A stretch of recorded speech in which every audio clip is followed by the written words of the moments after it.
আওয়ামী লীগের সভানেত্রী ও ক্ষমতাচ্যুত শেখ হাসিনার বিরুদ্ধে ত্যাগী নেতাদের বঞ্চিত করার অভিযোগ বেশ পুরনো। এবার জানা গেল দলীয় ক্ষমতা কুক্ষিগত করে রাখতে শেখ হাসিনা ব্যবহার করতেন জাতীয় চার নেতার পরিবারকে। এমন দাবির সাথে আরও নানা বিষয় জানিয়েছেন জাতীয় নেতা তাজউদ্দিন আহমেদের ছেলে সাবেক স্বরাষ্ট্র প্রতিমন্ত্রী তানজিম আহমেদ সোহেল তাজ। বিস্তারিত ইমতিয়াজ আলমের রিপোর্টে। বাংলাদেশের রাজনীতির পাঠে ক্ষমতায় টিকে থাকতে এক কুখ্যাত চরিত্র হিসেবে নামাঙ্কিত হয়ে আছে শেখ হাসিনার নাম। ক্ষমতায় টিকে থাকতে রাষ্ট্রীয় ক্ষমতার অপব্যবহার করে শত শত মানুষকে হত্যা করার ঘটনা তো আছেই, সেই সাথে দলের ভেতর থেকে অন্তর্ঘাত এড়াতে নিয়েছেন নানা ধূর্ত কৌশল। দলে নিজের একচ্ছত্র ক্ষমতা ধরে রাখতে জাতীয় চার নেতা ও তাদের পরিবারকে ব্যবহার করেছেন শেখ হাসিনা, এমনটাই দাবি করেছেন বাংলাদেশের প্রথম প্রধানমন্ত্রী তাজউদ্দিন আহমেদের ছেলে ও সাবেক স্বরাষ্ট্র প্রতিমন্ত্রী তানজিম আহমেদ সোহেল তাজ। সম্প্রতি জাতীয় দৈনিক যুগান্তরকে দেয়া এক সাক্ষাৎকারে এই দাবি করেছেন তিনি। চেষ্টা করেছিলেন দেশটাকে রিফর্ম করার জন্য। সাক্ষাৎকারে সোহেল তাজ বলেছেন, আওয়ামী লীগ সমর্থকরা জানে শেখ মুজিব এবং মুক্তিযোদ্ধাদের মধ্যে একটা বিভেদ আছে, কিন্তু এই দুই গোষ্ঠী এক থাকলে দলটাকে নিয়ন্ত্রণ করা যায়।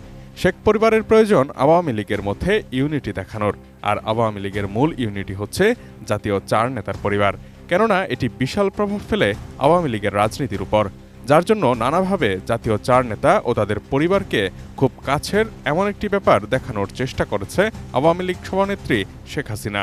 তখন আমি বুঝতে পেরেছিলাম কার কার স্বার্থে আঘাত লেগেছে। জাতীয় চার নেতার একজন ও প্রথম প্রধানমন্ত্রী তাজউদ্দিন আহমদের ছেলে সোহেল তাজ বলেছেন, মোহাম্মদ মনসুর আলীর ছেলে মোহাম্মদ নাসিম ও সৈয়দ নজরুল ইসলামের ছেলে সৈয়দ আশরাফের সঙ্গে যারা ঘনিষ্ঠভাবে কথা বলে থাকেন তারা বাস্তবে অন্য এক চিত্র দেখেছেন। আওয়ামী লীগের মধ্যে ক্ষমতা ধরে রাখার জন্য চার পরিবারকে ব্যবহার করতেন শেখ হাসিনা। কিন্তু আমি বিভিন্ন জায়গা থেকে নোটিস করেছি যে বিভিন্ন প্রভাবশালী মহল, বিশেষ করে একটি পরিবারের সদস্যরা এখানে প্রভাব খাটাতে চাচ্ছে।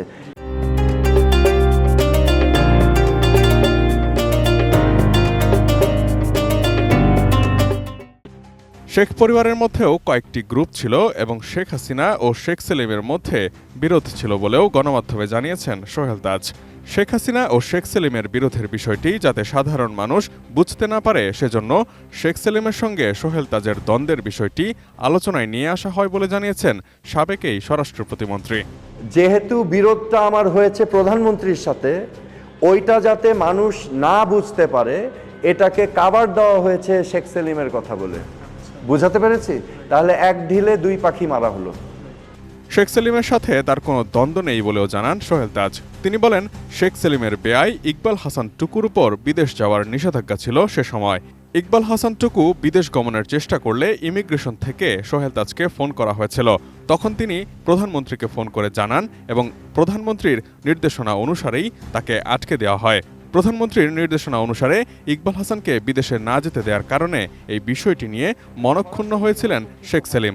এ থেকেই হয়তো তার সাথে একটি দূরত্ব তৈরি হয়েছিল শেখ সেলিমের, এমনটিই জানিয়েছেন সোহেল তাজ।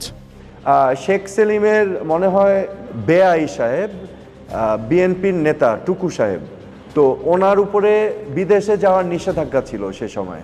হ্যাঁ, সো তখন আমাকে ইমিগ্রেশন থেকে ফোন করেছিল।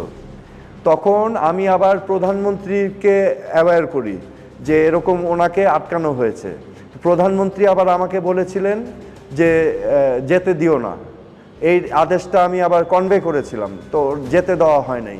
এটা নিয়ে মনে হয় পরবর্তীতে শেখ সেলিম আমার সাথে হয়তো মনক্ষুণ্ণ হয়ে থাকতে পারেন, আমি জানি না, ঠিক আছে, কিন্তু আমার সাথে সরাসরি কোনো ইয়ে হয়নি।